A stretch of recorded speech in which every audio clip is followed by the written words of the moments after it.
Rabi'atul Adawiyah, sang wanita sufi. Rabi'ah adalah salah satu tokoh sufi wanita pada zamannya. Beliau dilahirkan di kota Basrah tahun 95 Hijriah dan merupakan putri keempat dari seorang lelaki bernama Ismail Adawiyah.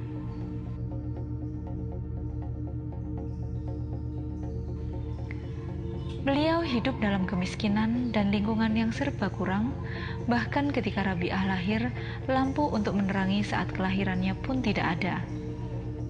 Rabi'ah yang lahir dalam keadaan miskin, tapi kaya akan iman dan peribadatan kepada Allah.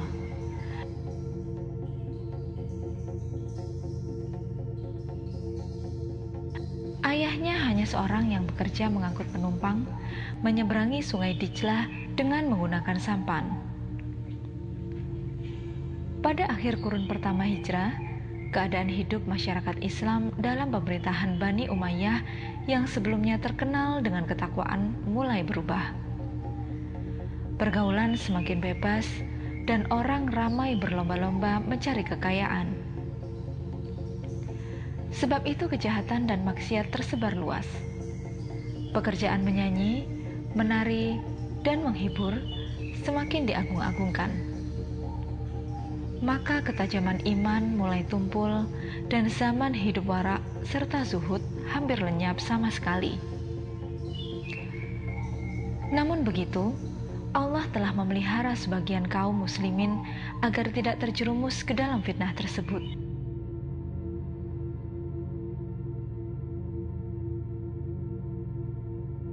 Pada masa itulah muncul satu gerakan baru yang dinamakan tasawuf Islami yang dipimpin oleh Hasan al-Basri. Pengikutnya terdiri daripada lelaki dan wanita. Mereka menghabiskan waktu dan tenaga untuk mendidik jiwa dan rohani mengatasi segala tuntutan hawa nafsu demi mendekatkan diri kepada Allah sebagai hamba yang benar-benar taat.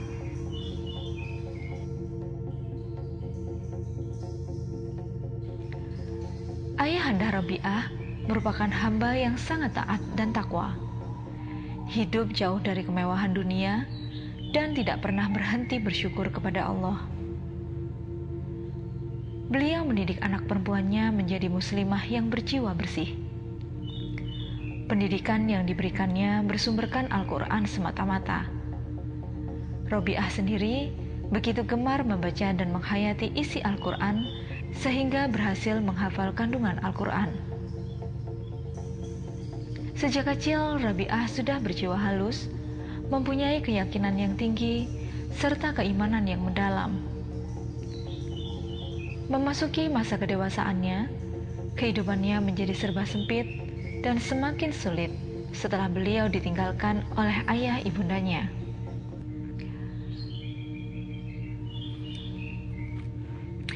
Ujian-ujian lain pun menguji keteguhan imannya sampai dia sanggup untuk menjadi hamba sahaya dari seorang kaya raya pada zaman itu. Ini terjadi karena penderitaan kemiskinan yang dideritanya. Cobaan demi cobaan dilalui Rabi'ah dalam menjalani hidupnya yang syarat akan penderitaan, dan karena beliau mahir memainkan alat musik, maka majikannya semakin menjadikannya sumber mencari uang dengan keahlian yang dimiliki Rabi'ah. Dalam keadaan hidup yang keras dan serba terkekang sebagai hamba sahaya, membuat Rabi'ah mendekatkan diri kepada Allah dan selalu menyempatkan waktunya yang luang untuk terus bermohon kepada Allah, baik pagi maupun petang, malam maupun siang. Amalannya tidak hanya sebatas berdoa saja, tapi sepanjang hari dan sepanjang waktu, dia senantiasa selalu berzikir dan berdoa. Selalu melaksanakan amalan-amalan sunnah lainnya, dan saat melakukan sholat, air matanya selalu membasahi sajadahnya. Air mata yang merupakan kerinduan kepada Allah, Sang Khalik yang dirindukannya.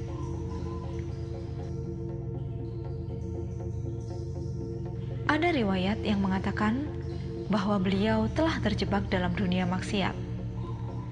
Namun, dengan limpah hidayah Allah, dengan dasar keimanan yang kuat dan belum padam di hatinya, dia dipermudahkan oleh Allah untuk kembali bertaubat. Saat-saat taubat inilah yang mungkin dapat menyadarkan serta mendorong hati bagaimana cara merasakan dan berkomunikasi yang baik antara seorang hamba, Robiah, dengan Sang Khalik, Allah Subhanahu wa Ta'ala, dan selayaknya seorang hamba yang bergantung harapan kepada belas ihsan Robnya.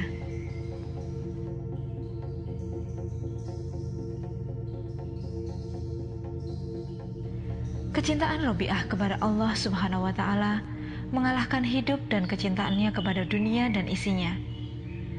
Hari-harinya habis untuk berkomunikasi dengan Allah, betapa dia merasa dirinya adalah milik Allah, hingga ada beberapa pemuda ingin melamarnya dan ditolaknya dengan halus. Beliau selalu berbicara dengan Allah, seolah-olah dekat sekali dengan Allah, dengan bahasa-bahasa yang indah dan doa-doa yang sangat menusuk hati, dan kata pujian seperti layaknya kerinduan seseorang kepada kekasih hatinya.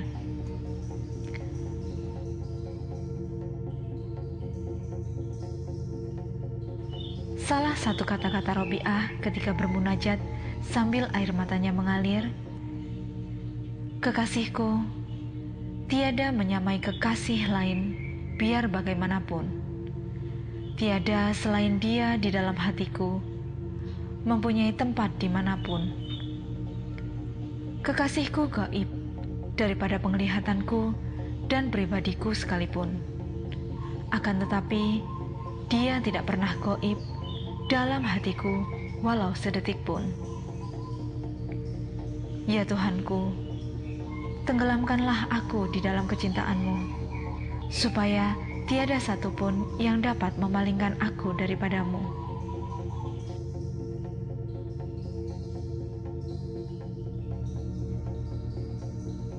Robiah banyak menolak lamaran yang datang kepadanya. Dengan inilah alasannya. Perkawinan itu memang perlu bagi siapa saja yang mempunyai pilihan. Adapun aku tidak mempunyai pilihan untuk diriku. Aku adalah milik Tuhanku dan di bawah perintahnya. Aku tidak mempunyai apa-apapun. Robiah seolah-olah tidak mengenali yang lain daripada Allah. Oleh karena itu, dia terus-menerus mencintai Allah semata-mata. Dia tidak mempunyai tujuan lain kecuali untuk mencapai keridhaan Allah.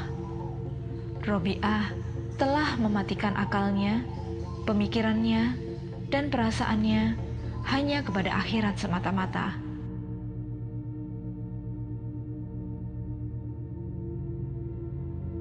Selama 30 tahun, selalu doa ini yang senantiasa diulang-ulang ketika dalam sholatnya.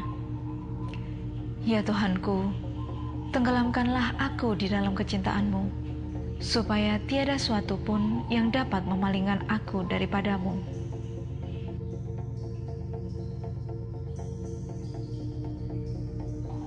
Robiah sangat luar biasa di dalam mencintai Allah. Dia menjadikan kecintaan kepada Ilahi itu sebagai salah satu cara untuk membersihkan hati dan jiwanya.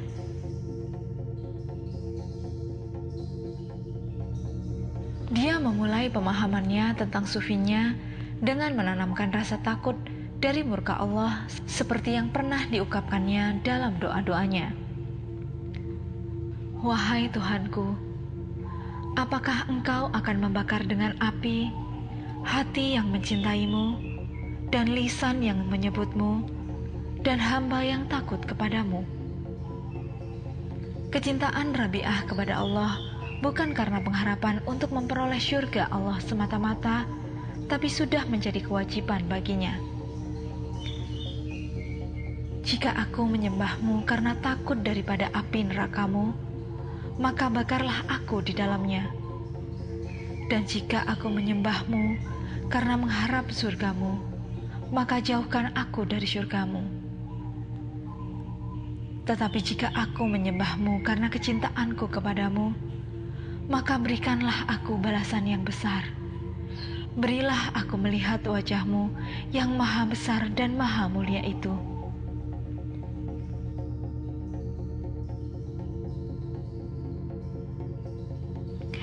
Begitulah keadaan kehidupan Robiah yang ditakdirkan Allah untuk diuji dengan keimanan serta kecintaan kepadanya. Robiah meninggal dunia pada 135 Hijrah, yaitu ketika usianya menjangkau 80 tahun. Semoga Allah meridhoinya. Untuk itu mari kita merenungkan, adakah kita sadar akan sebuah hakikat yang ada disebut dalam surah Al-Imran ayat 142?